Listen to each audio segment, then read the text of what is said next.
Hello, and welcome to this tutorial on completing the core application as part of your Empower Rural Iowa Broadband Grant Program NOFA 8 application. In this video, we will walk through each step to completing the core application workbook, highlighting some gotchas and best practices along the way to make this process as easy as possible. The first step is to go to the NOFA 8 page of the OCIO website and download the Broadband Grants core application. It is important to ensure that macros are allowed to run on your machine, as this is an Excel workbook with embedded macros necessary for the function of the application. When opening the core application, you may see various banners across the top of the screen, such as the three you see on screen here. Enable editing, select Enable to allow you to edit and complete the workbook. Enable content, you want to select that in order to allow the macros to run.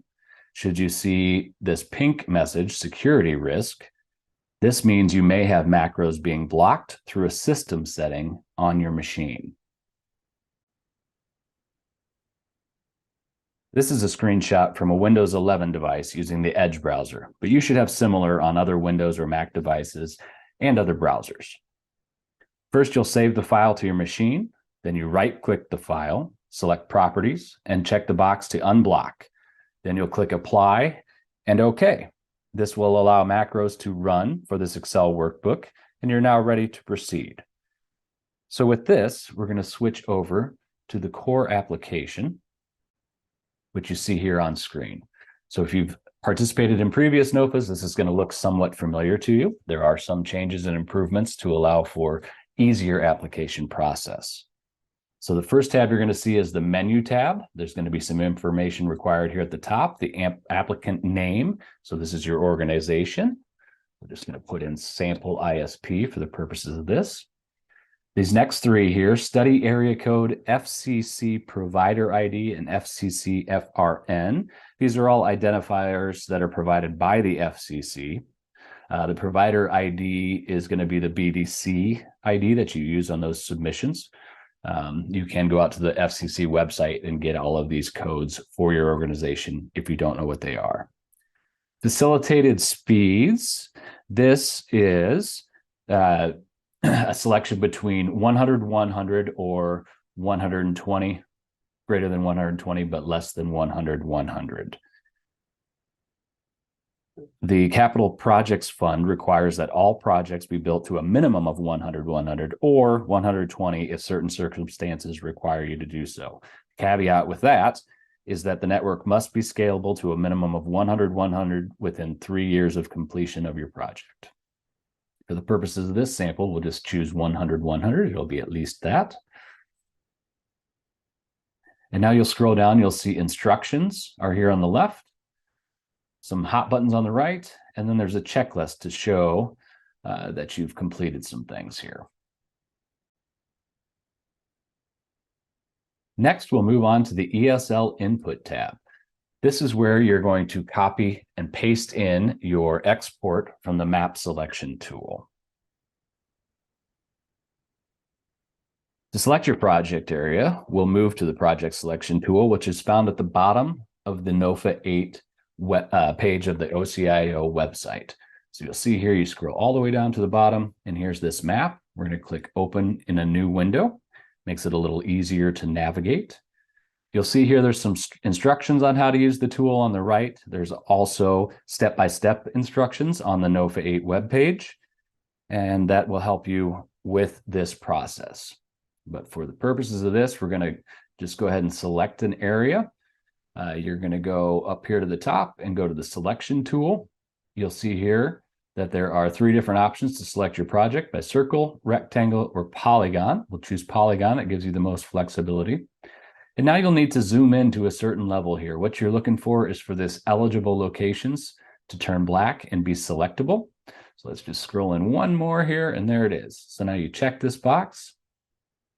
And we're going to go ahead and select a project that includes a broadband intervention zone so that you can see how that works. These are pretty close together, so maybe we'll choose 2 of them here.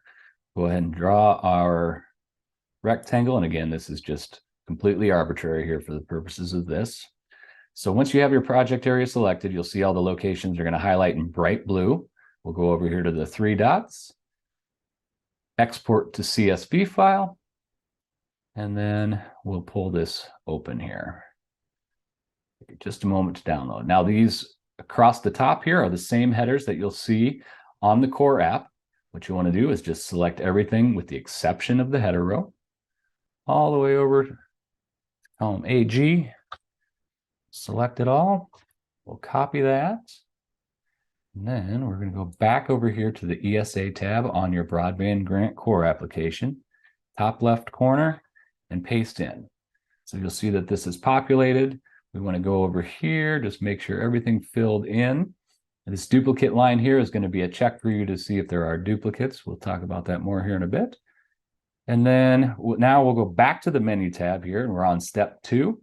And this button here is what transfers everything over to Exhibit B. And this will snap you to it. So now we'll see here, there's some highlighted items. These are the things that you need to do on this particular tab. So the first one is delivery platform. We're going to check which technology you're using for this project. Only one is allowed. If you have multiple kinds of technology in your project, you'll need to have separate projects for each. For this one, we'll just say it's fiber to the home. Now these calculations here are going to be done automatically. So in my project selection there, I had 251 locations. The prospective product attributes here, we got availability of the network, latency, performance credits, and data cap. So we're just going to, again, put in some arbitrary numbers here for the purpose of this demonstration. And that is now populated. As we scroll down to this chart here, again, these are all of the locations that you just loaded into this application. There's a couple editable things here, units and community anchor institutions. So if you know that any of these particular locations are a multi-residential unit, a condo or apartment or whatnot, you can update the unit count here. So we'll say this one has 4, it's a 4-plex. And then the same, if you know that one of the locations you're serving or going to serve is going to be a community anchor institution, you can click yes here. And then lastly is the maximum speed delivered upon project completion. Please note that these are delivered speeds, not advertised. So account for any distance and any other factors that may diminish the delivered speed to a given location. For this, we're going to go ahead and say that we are delivering gig service to all of the locations. So we'll put in 1,000, copy that down. And now you'll see all the little warning signs went away. So we have completed everything needed on this screen.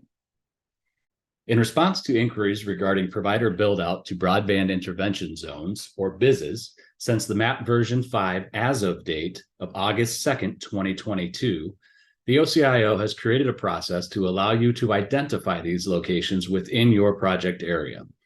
Applicants proposing to construct service within a BIZ must declare any eligible service locations, or ESLs, within the zone for which they have already facilitated service in order to receive credit for those applications in the scoring and evaluation of proposals. Applicants will indicate whether ESLs are currently being served within the core application, Exhibit B, as you see on screen. ESLs within a BIZ that have been previously served by an applicant will count towards the calculation of the 80% threshold for BIZ build-out, but they will not be funded through the program. Costs to construct previously served ESLs within a BIZ must be omitted from the budget set forth in Exhibit D.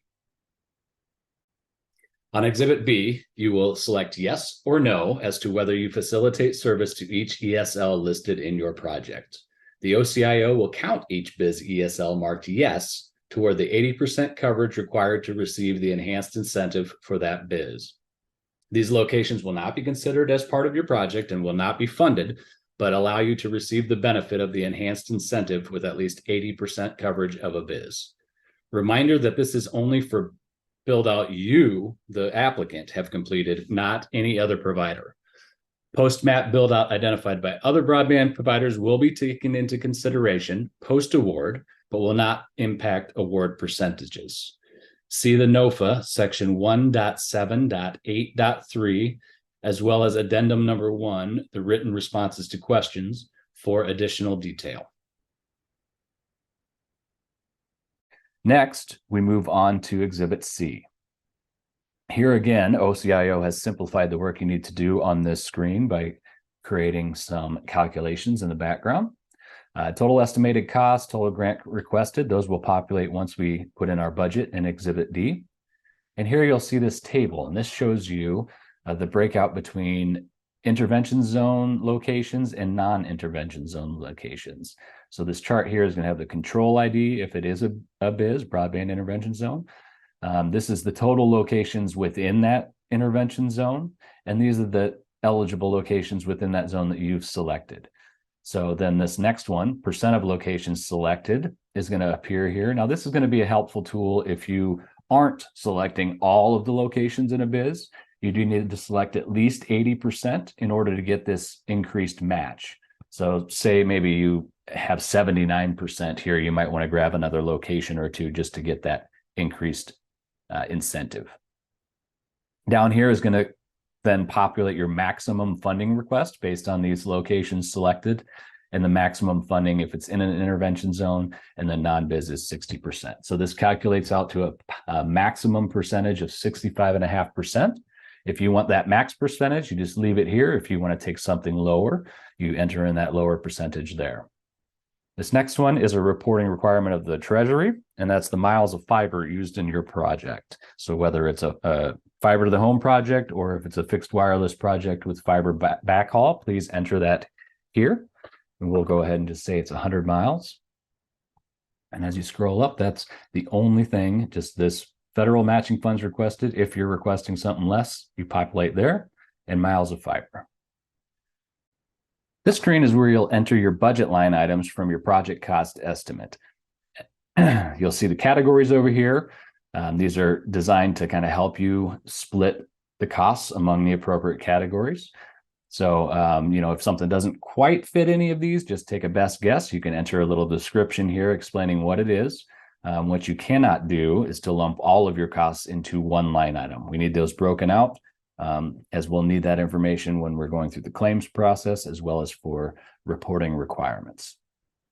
Next, you enter in the per unit costs. So for conduit, it's by the foot. So if you need to make calculations, if you bought it in some other increment, do that.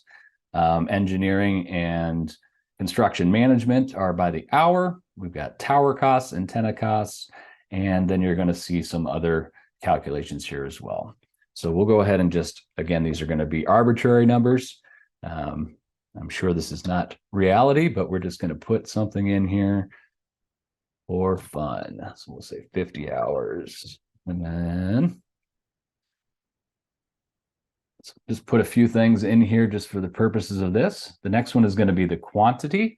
So we'll say there's 5,000 feet of conduit, 5,000 feet of fiber, and we'll say 15 hours of engineering, and we've got 5,000 feet of knifing to do. So again, these are not going to be realistic, but for the purposes of this, it'll suffice. So you'll see as you enter this in, it's going to sum up your costs over here. So this project is going to be $41,500. It has the maximum grant support from Exhibit C, the amount you're requesting, and then this is going to be the final grant amount that you would be eligible for on this process. All right, so also on Exhibit D here is the redact button. So should you be requesting confidential treatment of any of the information on here, one of the things that you'll do is click this redact Exhibit D button. It's going to produce a PDF document of this core application with some of the costing things redacted. You click on it, you'll see there's a password that comes up. You'll need to email the OCIO grants@iowa.gov, letting them know that you are looking to redact information, requesting confidential treatment, and they'll give you that password. You can find details about that in the instructions on the website. Now we'll go back to the menu tab here, and we're going to scroll back down to our checklist. We see that everything is complete, which means we're good to submit this. Everything is complete. You'll want to review it, of course, make sure everything is as you expect it. Flip through each of the tabs, go back to the menu, I'm going to save it. And then next, we will be ready to upload this document into your Iowa Grants application. To upload your core application to the Iowa Grants online system, this will be a part of the Central Forms section of your application. You'll see here on screen, you'll get to this section that says Broadband Grants Core Application. Everyone must upload a full unredacted copy. That's the Excel version of that file. And then only if you are requesting confidential treatment would you upload the public redacted copy, and that's going to be that PDF. So full unredacted copy is required of everyone, and that should be just that Excel file that you load right here.